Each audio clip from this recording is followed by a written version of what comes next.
In South Korea, never mess with men covered in tattoos, because the larger the tattoo coverage, the higher their status. The same applies in Japan. This fully tattooed man is Japan's youngest Yakuza boss. At just 19 years old, he controls a territory in Japan where even the police fear to confront him. His name is Qinglong. Just a year ago, Qinglong was a white-haired nobody. His father was also in the Yakuza. As the story begins, his father's portrait already hangs on the wall as a memorial. One day while wandering the streets with friends, Qinglong spots a drug deal. Pretending to be a buyer, he suddenly attacks the dealers before they react. Qinglong's real target is their cash. After stealing the money, the group plans a feast. When a friend grabs a bag of drugs, Qinglong snatches it and throws it into the sea. "We take cash, but never touch drugs," he declares. Later at a familiar restaurant, another Yakuza boss named Yamamura arrives. After tense silence between the groups, assassins storm in. The hitmen target Yamamura, but Qinglong remains calm. As an assassin moves to strike, Qinglong kills him with a frying pan. The stunned Yakuza boss watches as Qinglong casually drops the pan. Panicked subordinates whisk Qinglong away. The next day, Yamamura's men bring Qinglong to their headquarters. The boss offers Qinglong membership, but he refuses. Yamamura hands him a business card, urging reconsideration. Suddenly, Qinglong's friend calls warning him to flee. Thugs chase Qinglong seeking revenge for last night's stolen drugs. Captured, Qinglong faces Tano, the drug gang's leader. Tano demands compensation, but Qinglong has nothing, no money.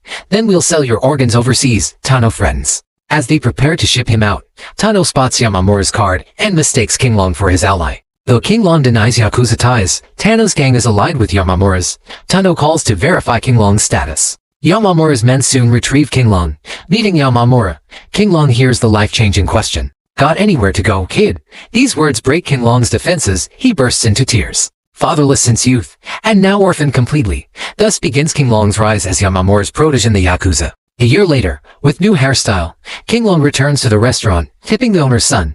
This remarkable boy will reappear later. A call interrupts. Rivals are attacking his turf. At his club, he confronts Tano's gang. They demand territory, then turn to leave. Walk away. Qinglong's anger overpowers restraint. Smashing a bottle on the leader's head, he beats the gang mercilessly.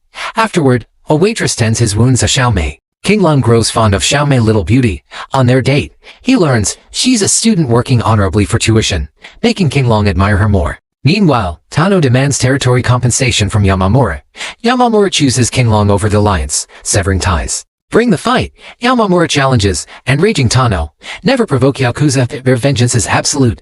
Even gods couldn't stop their retribution. Later, a Yakuza car carrying leaders is ambushed. Gunmen open fire on the vehicle.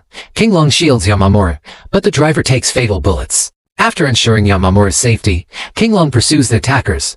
The assailants vanish, leaving a dead comrade behind. Devastated, Qinglong attends the gang funeral. Hospitalized, Qinglong hears Yamamura's plea for revenge denied by superiors. Let police handle it. Yamamura visits, urging Qinglong to drop the matter, but Qinglong refuses. He insists on personal vengeance, but Yamamura forbids it. That night, Tano's men visit a hotel.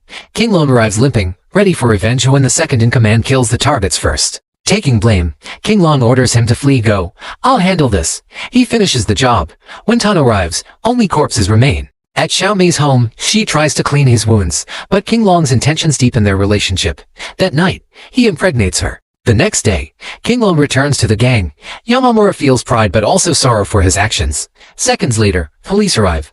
As Qinglong is arrested, he silently glances at his second-in-command, signaling him to protect the gang and his adoptive father. Footage of Qinglong's arrest goes viral under the account Cinema Magic, trending as Japan's top news. Xiaomei is heartbroken. Everyone who knew Qinglong witnesses his downfall. Qinglong's imprisonment lasts over a decade. 14 years later, Qinglong is released. The second-in-command welcomes him home, but Yamamura leaves after one toast. Confused, Qinglong learns Yamamura has terminal cancer. Worse yet, the Yakuza world has reformed during his absence. Members retired, territories lost. When asked how they survive, they admit, illegal fishing. We scrape by catching shrimp. We won't work normal jobs. Never. Qinglong wanders the streets, defeated. The restaurant owner spots him. She shares that an old friend now works at her restaurant. The friend, a former Yakuza, quit the life and has a daughter. Qinglong learns the harsh truth. Ex-Yakuza face a 5-year purge, no jobs, bank accounts, insurance, or homes.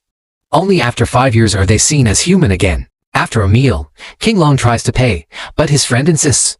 Confused, Qinglong watches him rush off. The friend explains, "If people see me with you, they'll think I'm a criminal. I'll lose everything."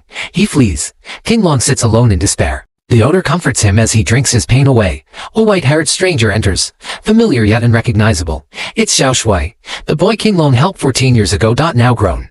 Xiao Shui mirrors Qinglong's past self. He explains modern Yakuza rules. No more public operations. We run clubs now. At Xiao Shui's club, troublemakers appear. Xiao Shui diffuses the threat with words.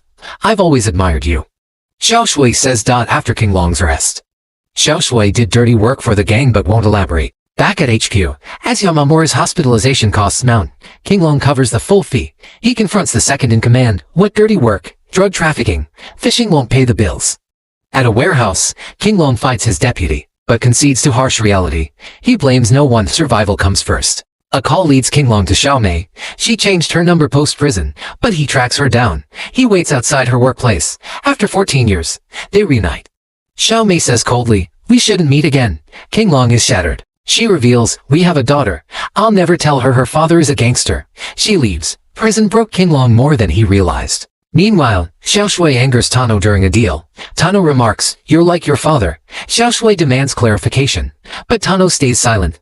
Later, Xiao Shui discovers Tano killed his father, the driver from years ago. Qinglong reunites with Xiaomei and their daughter, but keeps his identity secret.